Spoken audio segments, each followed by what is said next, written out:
Hello everyone, welcome back to our channel. तो अगर आप चैनल पर नए हैं तो सबसे पहले चैनल को कर लीजिए सब्सक्राइब, वीडियोस को लाइक और शेयर जरूर किया कीजिए। तो आज आपको घुमाएंगे व्यास कुंड, जो बहुत ही हिस्टोरिकल प्लेस है, रोहतांग पास के पास है मनाली में। तो यहीं की आज आपको सैर करवाएंगे। और जब हम रोहतांग गए थे उसी टाइम हम यहाँ पर भी गए थे। तो ये जो अभी आप व्यू देख रहे हैं ये रोहतांग पास का व्यू है। और जब यहाँ पर हम पहुँचे थे तो कुछ इस तरह का मौसम यहाँ पे था, धुंध पड़ चुकी थी। और थोड़ी देर पहले यहाँ पर बिल्कुल साफ़ मौसम था, धूप खिली हुई थी। अगर आपने रोहतांग पास वाला वीडियो नहीं देखा है तो वो भी आप देख सकते हैं। कितना खूबसूरत ये एरिया लगता है जब पूरी धूप यहाँ पर खिली होती है। और धुंध में भी एरिया बहुत ज़्यादा खूबसूरत लगता है। और बहुत ही ठंडा प्लेस था, जुलाई महीने में भी यहाँ पर ठंड थी काफ़ी ज़्यादा। स्नो आपको कहीं कहीं देखने को मिलेगी जुलाई में, और सितंबर लास्ट तक यहाँ पर स्नोफॉल हो जाता है। और मे भी अक्टूबर में ये वाला एरिया जो है वो बंद कर दिया जाता है। तो यहाँ पर ये जो एरिया आप देख रहे हैं, मोबाइल वॉशरूम्स हैं, टूरिस्ट के लिए बनाए गए यहाँ पर। और यहीं से आप थोड़ा सा आगे जाएंगे तो इस तरह का बोर्ड आपको लगा हुआ दिखेगा, जहाँ लिखा हुआ है कि ब्यास नदी यहाँ से निकलती है। तो ये जो रास्ता है ये चला जाता है ब्यास कुंड की तरफ। ये आप पढ़ सकते हैं, ब्यास नदी का जन्म यहीं पर हुआ है। और हिंदू जो पौराणिक कथाएं हैं उनके अनुसार ब्यास कुंड एक ऐसी जगह है जहाँ पर महाभारत महाकाव्य लिखने वाले ऋषि जो हुए थे, महर्षि व्यास, वे तपस्या किया करते थे और इसी कुंड में जो थे डेली स्नान किया करते थे। तो उन्हीं के नाम पर यहाँ का नाम जो था ब्यास कुंड पड़ा था। तो अंदर आपको लेके चलते हैं कि किस तरह का ये प्लेस है। और काफ़ी खूबसूरत नज़ारा है यहाँ आसपास। अगर आप देखें तो यहीं से ब्यास नदी निकलती है, जो नीचे जाकर रौद्र रूप धारण करती है। जब बाढ़ आती है मनाली वाले एरिया में तो ब्यास नदी का ही पानी जो है वो होता है। तो यहाँ पर आप ब्यास नदी का रूप देख सकते हैं, और नीचे जाके आप रूप जो देखेंगे वो कुछ और ही होता है। तो ये वाला एरिया कुछ इस तरह का है। ये पत्थरों से लोगों ने यहाँ पर कुछ शेप्स बनाई हुई हैं। मान्यताएं ये हैं कि ऐसी शेप्स जो हैं मन्नत मांगने के लिए बनाई जाती हैं।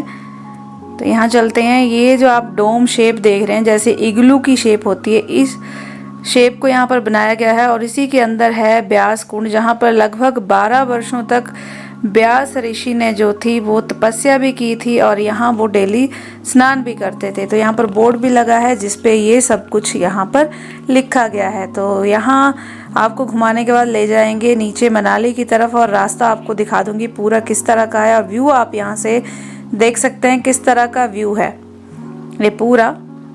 और यहाँ से ऊपर वाली साइड को अगर आप चले जाएं तो रोहतांग पास आ जाता है, और परली साइड को उतर जाएं सीधे ही जाके तो आप कोकसर निकल जाएंगे। और यहाँ से एंट्रेंस है ब्यास कुंड की।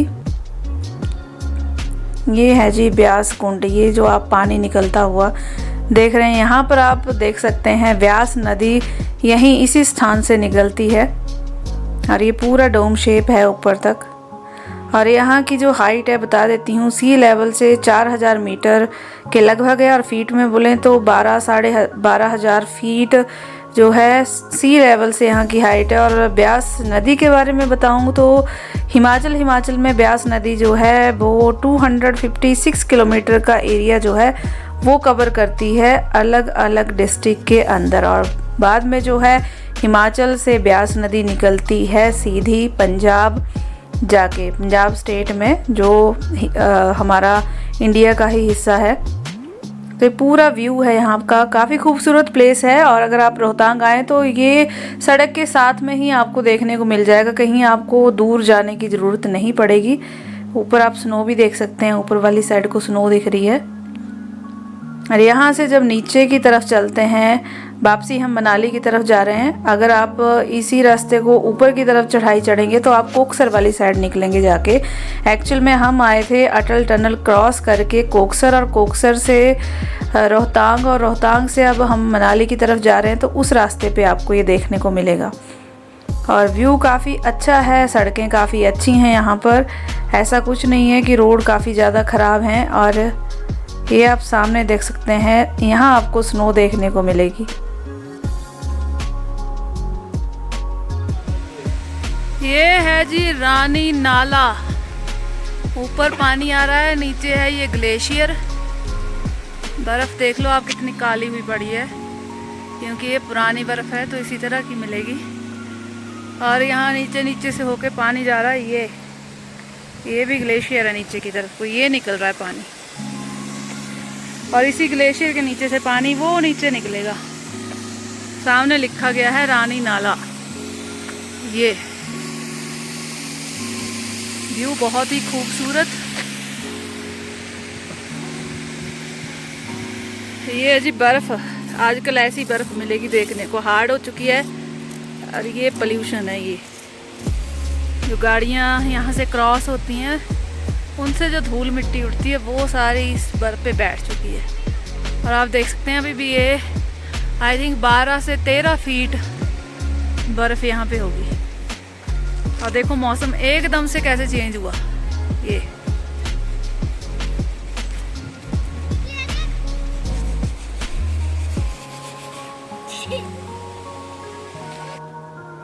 तो कुछ इस तरह का व्यू आपको सारे रास्ते में देखने को मिलेंगे, जैसे अभी आप देख रहे हैं। और जगह जगह पे आपको देखने को मिलेंगे वाटरफॉल्स, क्योंकि जो माउंटेन की पीक्स हैं वहाँ पर स्नो है जो मेल्ट होके नीचे जो वाटरफॉल हैं उनके रूप में पानी नीचे आता है और ब्यास रिवर में मिल जाता है। इसलिए तो ब्यास रिवर नीचे जाके इतना रौद्र रूप जो है वो धारण कर लेती है। और यहाँ पर पैदल आप ट्रैकिंग करके भी आ सकते हैं। और इस ट्रैक के दौरान यहाँ पर आप Hanuman Tibba, friendship peak, Sheetdhar peak, Kshitidhar भी जिसको बोला जाता है, सेवन सिस्टर जैसी कई जो चोटियाँ हैं, माउंटेन्स हैं, वो आपको पैदल ट्रैकिंग में देखने को मिलती हैं। तो ये पूरा व्यू काफ़ी खूबसूरत था। और जब हम नीचे यहाँ पर आ गए थे तो यहाँ पर एक व्यू काफ़ी खूबसूरत था जो मैं आपको दिखाना चाहूँगी। जब हम यहाँ से थोड़ा सा नीचे गए, यहाँ क्रॉस करके, तो यहाँ पे एक छोटी सी लेक थी नीचे वाली साइड को। यहाँ पे आप कुछ खा पी सकते हैं। ये देख सकते हैं ऊपर वाला पहाड़ पूरा हम उतर के आए हैं। पहले हम कोकसर से ये पूरा पहाड़ ऊपर चढ़े थे और फिर ये पूरा पहाड़ हम नीचे उतर के आए हैं। अगर किलोमीटर की बात करूँ तो मनाली से लगभग 28 किलोमीटर और सोलंग वैली से 15 किलोमीटर का ट्रैक है। अगर आप पैदल घूमना चाहते हैं, पैदल ट्रैकिंग करना चाहते हैं। यहाँ मैं बात कर रही थी, ये वाला पॉइंट आपको दिखा देती हूँ। तो यहाँ पे एक शॉप भी थी जिससे हमने बात भी की थी। तो कहते हैं कि जब यहाँ पर फ्लड आया था लास्ट ईयर तो यहाँ पे बहुत ज़्यादा नुकसान हुआ था, जो आज भी देखने को जब ध्यान से देखते हैं तो पता चलता है कि कितना ज़्यादा पानी यहाँ पर रहा होगा उस टाइम पे। ये आप देख सकते हैं। यहाँ पर हमने पी थी जी चाय मैगी तो आपको मनाली में हर जगह मिल ही जाएगी अगर शॉप आपको कहीं दिखती है। बड़ा अच्छा व्यू लगा था मुझे यहाँ का। और यहाँ पे एक त्रिशूल भी था ऊपर चढ़ के। और यहाँ जब त्रिशूल के पास में गई तो मुझे पूरी जो मणि महेश की याद आई थी यहाँ पे। तो ये व्यू है ऊपर वाली साइड का पूरा रोहतांग दर्रे का। और यहाँ से जब चलेंगे आगे की तरफ तो कुछ इस तरह का रास्ता। और यहाँ रास्ते में से ही एक भृगुतुंग नामक लेक भी है जिसके लिए लगभग 14 घंटे का पैदल ट्रैक है, जो एक दिन में कंप्लीट आप नहीं कर सकते हैं। तो जो ट्रैकिंग पे जाते हैं, जिनके साथ टेंट वगैरह होते हैं या खाने पीने का सामान लेके जाते हैं, वो वाली ट्रैकिंग कर सकते हैं। तो जब हमने यहाँ पे बात की थी तो 7-8 घंटे वो कह रहे थे कि एक साइड की ट्रैकिंग में लग जाते हैं। और एक दिन आप सुबह चलेंगे तो शाम को वहाँ पहुँचेंगे और अगले दिन चलेंगे तब आप शाम को वापस आके यहाँ पहुँच सकते हैं। और ये चेक पोस्ट है, जैसे मैंने आपको बताया था कि यहाँ पर आने के लिए आपको परमिट ज़रूरी होता है। तो जब आप कोकसर से चलते हैं तो वहाँ स्टार्टिंग में आपका परमिट चेक हो जाएगा, यहाँ आपको रुकने की ज़रूरत नहीं है। अगर आप इस रास्ते से आ रहे हैं मनाली से तो आपको यहाँ पर अपना परमिट जो है वो चेक करवाना पड़ता है, तब आप यहाँ पे एंट्री ले सकते हैं। जाते टाइम आपका परमिट यहाँ से कोई चेक नहीं करेगा, क्योंकि आप दूसरी साइड से आए हैं तो दूसरी साइड आपका परमिट जो है वो चेक हो गया होता है। तो ये अब आ चुके हैं हम काफ़ी नीचे।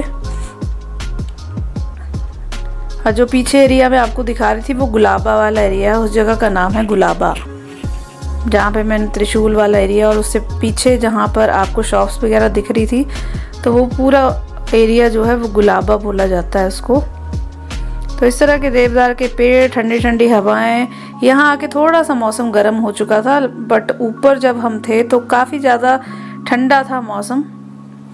और यहाँ आके भी आपको बहुत ही अच्छा एक अनुभव होता है जब आप बड़े बड़े देवदारों के पेड़ों के बीच से यहाँ नीचे निकल के आते हैं। और ये सामने जो आप देख रहे हैं ये अंजनी महादेव वाला रास्ता आपको दिखेगा यहाँ से।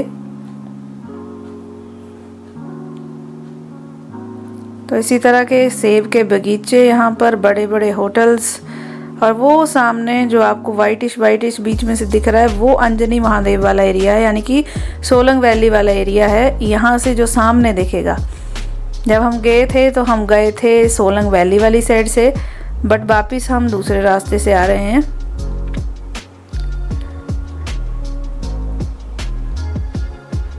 तो यहाँ से सीधे पहुँच जाएंगे जी हम मनाली।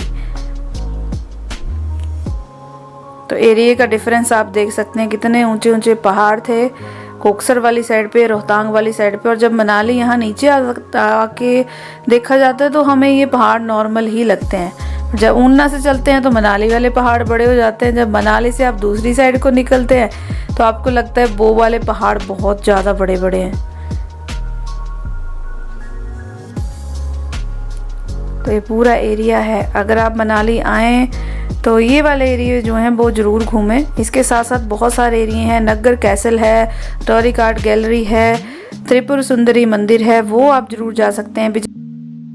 तो ये रोहतांग पास का पूरा हमारा सफ़र था, जिसमें बहुत सारे पहाड़ क्रॉस करके आप समझ सकते हैं कि मनाली से लगभग 13,000 फीट की हाइट है, कितना ज़्यादा ऊंचा होगा। और मौसम काफ़ी अच्छा था, जुलाई महीने में भी कहीं कहीं बर्फ़ भी देखने को मिली और मौसम ठंडा भी था। ज़्यादा ठंड तो नहीं थी, जैसे ज़्यादा गर्म कपड़ों की ज़रूरत आपको नहीं पड़ेगी, बट आपके पास एक आध स्वेटर या जैकेट जो है वो होनी ज़रूरी है।